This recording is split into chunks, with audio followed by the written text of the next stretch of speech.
Welcome to the Pink Hard Hat Podcast, your go-to source for all things business, feminine leadership, and work-life balance. Your host, Tamara Chase, roofing contractor, CEO of Chase Roofing, entrepreneur queen, and part-time mermaid is here to help build your business owner's toolkit. So put on your pink hard hat and let's dive in.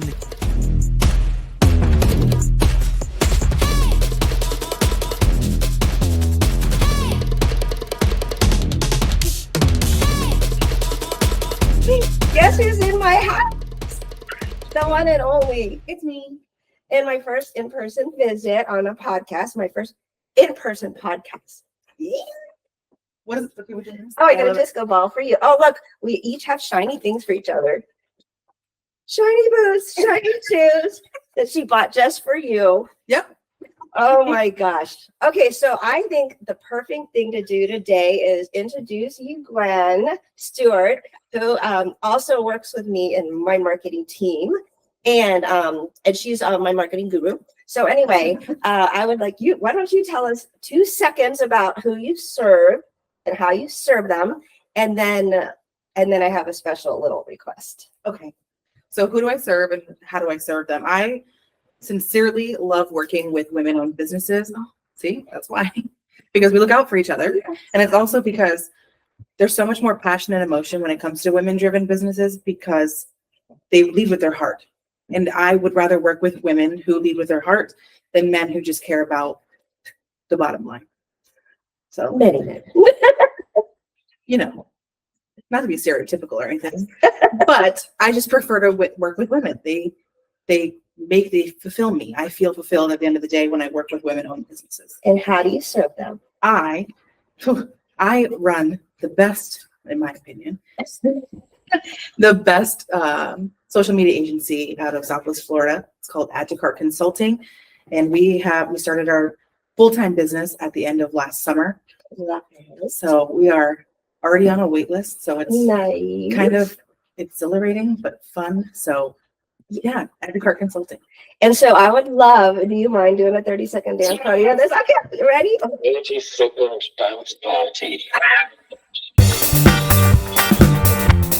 need my water.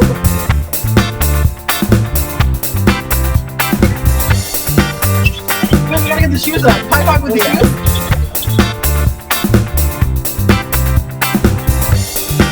30 seconds isn't really that long at all.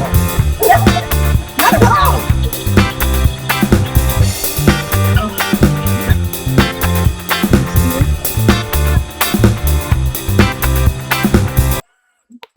I love it. Oh, I love it. Oh, take off the hat. Yeah, I'll keep it here in case I need it later. Okay, so thanks so much for doing that. We'd like to keep the energy going a little bit. So tell me about your journey through social media. Anything you want to tell me? What got you to here? So it started in a hospital room. Okay. Sounds weird. Sounds strange. My daughter's father was in a coma, and I needed a way to make money while being there for him. So I started selling makeup on the internet, and it started from there. It went out of nowhere.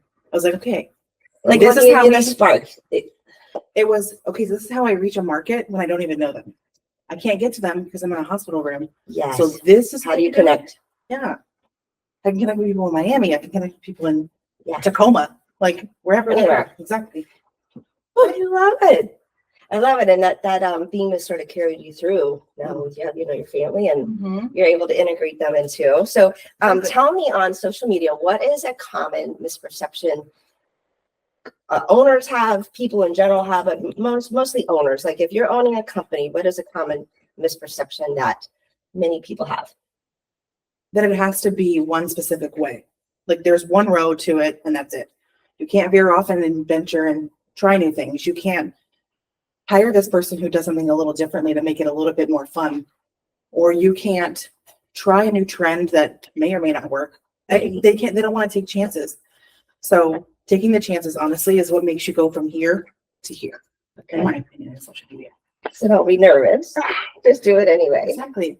And there's not one thing that matches everything. There's really everybody's uniqueness is what makes it a little more interesting, I think. Exactly. And I always tell everybody, no matter, even if you feel like you're too much, or people tell you, I've always heard my whole life, you're too much. So hello, Sparkly Shoes crew. I own it. And that's how I love bringing that out of the people that I work with. What is your too much? And then let's take advantage of that. And let's profit off of that. I love it. Love it. Fun and profitable. Okay, so what would do you have a special campaign that you have in mind that you are just super proud of that you would like to tell us about? So when I launched my personal retreat called the You're Too Muchness, it was one of the most scariest things because then I was putting all of my flaws out. Yeah. It was it was putting all of my flaws out into the universe and going, accept me for me. I was the most vulnerable moment I'd ever had.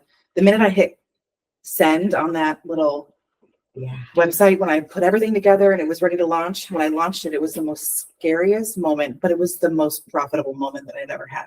Really? Yes. I made 5 figures in 1 month time. Yes. And it was because I put so much heart and soul and too muchness into one campaign. And I've been chasing that high ever since. Raw vulnerability. Exactly. And what was the response you got? What was there anything about the response that surprised you or that like validated you were on the right path? Or? Thank you for being honest about the things that you're vulnerable about, because a lot of people, and I didn't realize this about social media, a lot of people go there to exert emotions. And if they don't have an outlet for their emotions, a lot of people will tend to flock to social media. So if they're looking for somebody like them, if they don't know how to find them, they're going to go online. Yes. So if people who thought they were too big, too small, too black, too white, too anything, you're going to be able to find that on the internet and be able to relate to somebody. Yes. So I had a lot of people find me because of my too muchness, and they were able to embrace it. Yeah. So speaking of vulnerability, do you have a campaign that just did not go well? It And sank like a brick. I'll say that you learned from it. No, it sank like a brick. Yes, it was the next retreat that I did. Okay. It sank like a brick. And it was more about just marketing based. I went from the frills and frou-frou and the pink and the me to let's try to be like everybody else, because imposter syndrome started setting in a little bit. Yeah. And that's one of the things that I preach about 100% of the time is that moment is what sunk me from having that high and yes, I'm doing it. And then, oh shit. It was like, that's not me. Why am I even trying to be somebody that I'm not? It was very suit. Is that the word? Suit. Yeah. It's boring. Okay, so what my little handy notes. She's so cute.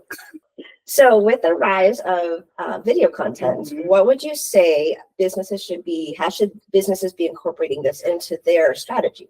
Number one, yes. Okay. So the answer is yes. And a lot of people I've seen starting, they're like, no, we're not ready for that. Yeah. What are you not ready for? An influx of business? Calm down. Yeah, But and honestly, and I know this and I can say this because of one of the people in your marketing team, Hannah, who's phenomenal with video. And the way that she's incorporated it, I'm just going to talk about her and your business because it hits home. Yeah. And the way that she's integrated it and made it come to life.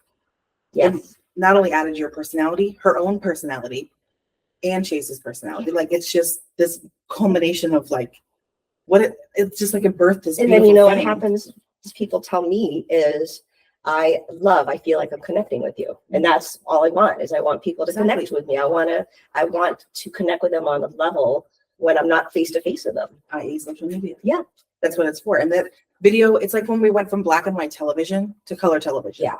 Video is that transition in social media where it takes you from the highly edited Instagram pictures where it's not real to that's a real life person who has real life fun and runs a real life business. Yeah. And is real life successful. It is. It literally is like walking in like Technicolor. Like what? And also like what's it called? Wizard of Oz when they the Wizard of Oz. It's like, hello, how are you doing in there? It's for real. It takes you from to okay, that's a real human. It humanizes people as well. So video, yes. So, do you have any other things I forgot to ask you about social media before I ask you about work life? My big thing, and I teach everybody that I work with this, campaigns are important. Campaigns, okay. Running in campaigns is important because not only does it organize you, it also helps your brand stay true to itself. Yeah. And your campaigns become your lifeline. Yeah. So then it's, okay, this week we're focusing here. If you do month-long campaigns, however long you choose, whatever makes sense to your business, but it helps you stay strategic. It helps you stay competitive. It also makes you look like the real deal. You can even do a day campaign. Yes. We've done that before. We're like, we're focusing on one event and we're, talking about at the beginning and how you set that up is not, it's a little pre-planned and, thought out, and then you get the live aspect of it. And then everything that you've done for that one campaign and it works. So say the campaign you guys just did with the animal hospital, if that works, okay, how did we do that? And let's make it work again over here. Yeah. So the structure is built. So then you can just keep repurposing. Exactly. So campaigns all day. Exactly. So now one of my favorite questions is how do you balance work, life, and family? Since they're all important and you have a lot going on right now. I base everything off of my kids' schedules. Okay. Because they're number one. When if they're in school from this time to this time, that's when I work. Right. That's when my meetings are. That's when everything happens, is when they're at school. And then my boyfriend has 2 days off a week, and those days are untouchable. Those are my sacred 2 days for my family. I get to make dinner. I get to lounge in my pajamas. I don't have to put makeup on. Check. Nice. I get to do mom things. I get to go to the grocery store. Those are my days to be Gwen. And then the other days of the week, even on Saturdays and Sundays when they're all gone, I still get to work. So everything runs around their schedule. I love it. Mm-hmm. I love that you came today. I drove all the way across and came to my home, and this is your idea to have it in our cute little disco room. And Because it's you. Very pleased. Very pleased you came over. I appreciate everything that I hope the listeners got a lot of value out of it. So before we leave, how do we find you if we want to get a hold of you? Social media. Is that the right answer?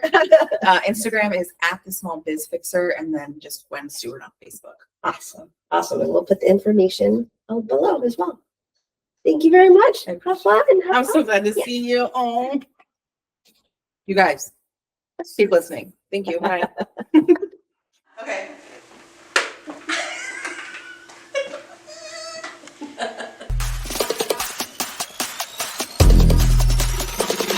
Thank you for joining us on another empowering episode of the Pink Hard Hat Podcast with host Tamara Chase. We hope you'll build a strong foundation for your business with the insights and tips from our episodes. Until next time, stay inspired, stay fierce, and remember, your business is more than a place. It's a reflection of you.